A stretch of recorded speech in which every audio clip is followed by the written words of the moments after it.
harsh conditions, including violence between inmates and involving guards. Reports of abuse, neglect, and corruption among staff have been frequent. The treatment of inmates with mental health issues has been a particular concern, with critics arguing that the facility is ill-equipped to handle such cases appropriately. Likewise, the treatment of juvenile inmates is a subject of controversy. There have been calls for more appropriate handling in the facilities for young offenders. Numerous lawsuits and human rights investigations have targeted the conditions at Rikers Island, often focusing on issues like solitary confinement, the use of force by guards, and the prolonged detention of inmates awaiting trial. Now would be a good time to like the video, to subscribe. And are you guys enjoying the prison series? Do you like hearing about all the different prisons, learning with me together? If so, go ahead and comment below. So, when visiting Rikers, journalists and prison reforms discovered temporary holding cells described as covered with rotten food, urine and feces and blood. Inmates were using plastic sheets for blankets and cardboard boxes for beds.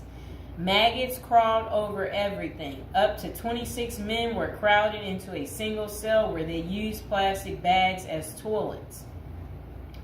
Prisoners kept in holding cells, which should be used for only 24 hours or less, often stayed there for more than a week awaiting transfer. In that time, food and medical services were not routinely provided. Now let's hear that paragraph again, just a small bit of it.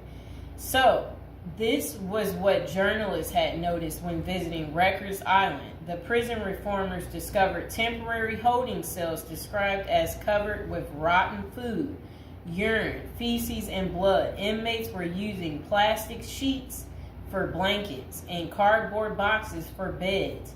Maggots crawled over everything. Up to 26 men were crowded into a single cell where they used plastic bags as toilets. That does not sound good, does it, people? It's disgusting. So over the years, there have been various attempts to reform Rikers Island, focusing on improving conditions, reducing violence, and providing better mental health care. Amid mounting pressure, activists and political leaders have urged the city to close Rikers Island. In 2019, the New York City Council voted to close the jail completely by 2026, intending to replace